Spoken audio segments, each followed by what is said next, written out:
Dans une salle chargée d'histoire et d'espoir, la voix du président Ibrahim Traoré résonne avec force lors de la deuxième édition de la conférence des chefs d'État de l'AES, un discours qui ne se contente pas de mots, mais qui trace une vision, une souveraineté assumée, une Afrique debout qui refuse désormais de subir. Chaque phrase s'enchaîne comme une évidence, parlant d'unité, de dignité, de courage et de responsabilité face à l'avenir, un message clair adressé au peuple et aux dirigeants, celui d'une rupture avec les anciens schémas et d'un engagement total pour l'indépendance réelle et le développement endogène.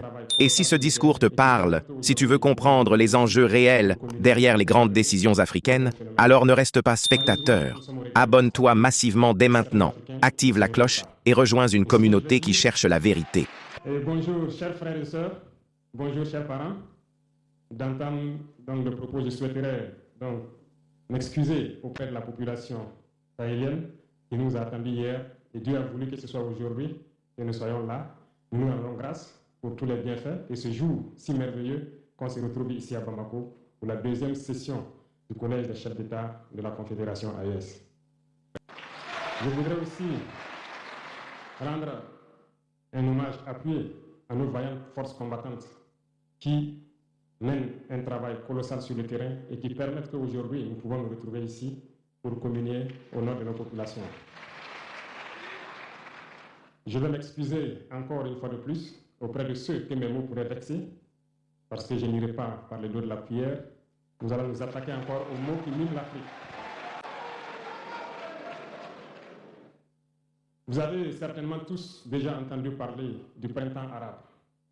Ce phénomène qui a bouleversé la géopolitique du monde arabe, en commençant par le Maghreb, en Afrique et jusqu'en Asie, qui s'est manifesté avec des conséquences souvent désastreuses, des morts et des divisions par endroits, et des bouleversements politiques sans précédent dans d'autres endroits. Et je pense que tous les Africains devraient comprendre qu'est-ce que c'est que ce phénomène, d'où il vient, et qu'est-ce qu'il faut faire pour se prémunir d'un tel phénomène.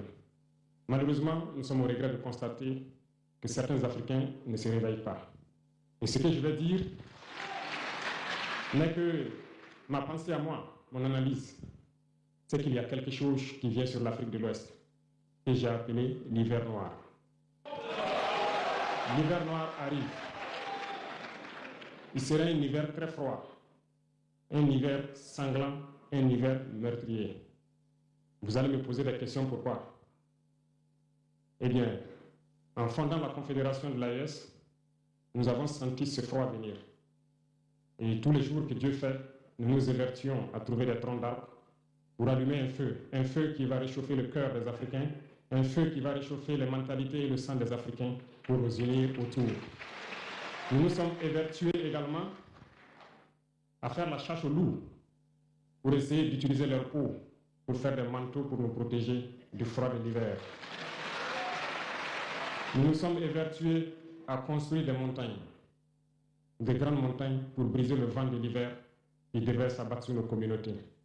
Malheureusement, force est de constater que certains Noirs sont là tous les jours à arroser nos troncs d'arbres d'eau fraîche pour qu'ils brûlent. Ils se transforment en loups ou font en sorte que nous, chasseurs de loups, nous ne puissions pas surprendre le loup. Lorsque nous voulons construire nos montagnes, ils brisent les cailloux pour que nous ne puissions pas arriver. Pourtant, l'hiver arrive. Et quand l'hiver arrive, devrions-nous permettre à ceux-là qui combattent de se protéger avec nos manteaux qu'on a confectionnés, avec les montagnes qu'on a construites pour nous protéger des vents, ou encore se réchauffer avec nous autour du feu. Telle est la question qu'il faut qu'on se pose.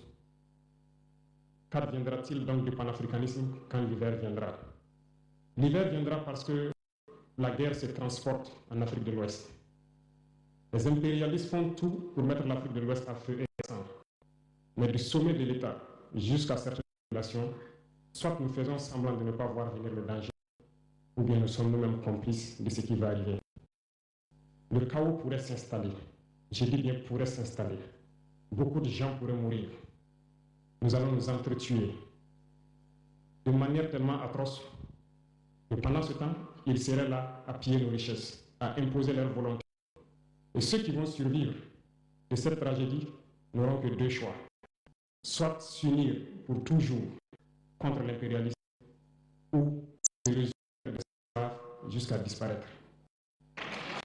Il faut donc prémunir de l'hiver noir qui vient.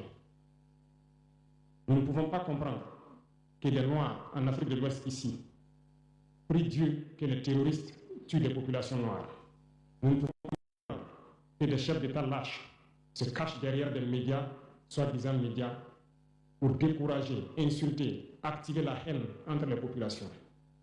Ces individus qui sont sur leur plateau, qui tous les jours du matin au soir crachent leur venin toxique pour attiser la haine entre les communautés, ils sont généralement très vilains. Avec leur gueule de miserie, ils ne savent que faire cela. Regardez, ils sont là avec des yeux de drosophiles sauvages. Tous les jours, c'est cracher du venin.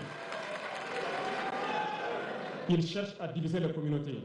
Sur les réseaux sociaux, ils sont là et ils sont nombreux. Pourquoi est-ce que nous, Noirs, cherchons à cultiver la haine entre nous?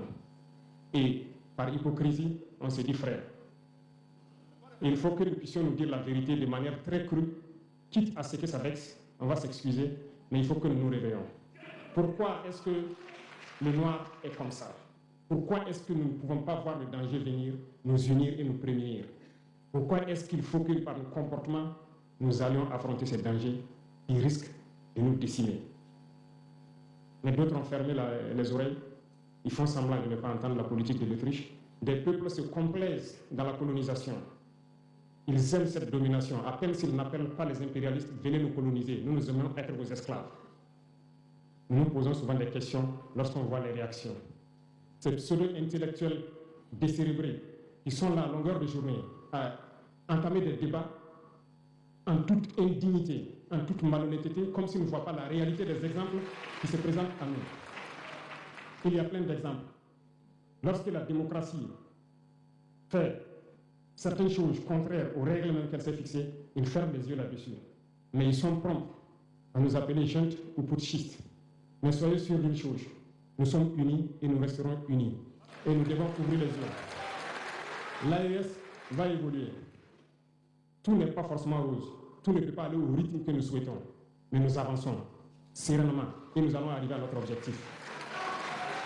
Et quand viendra l'hiver,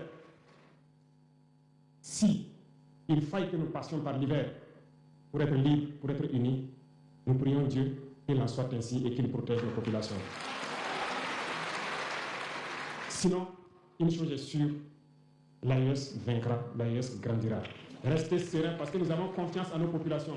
Nous avons confiance en vous, que vous compreniez qu'aucune manipulation ne peut aujourd'hui nous diviser entre nous. Aucune manipulation ne peut nous amener à haïr d'autres personnes.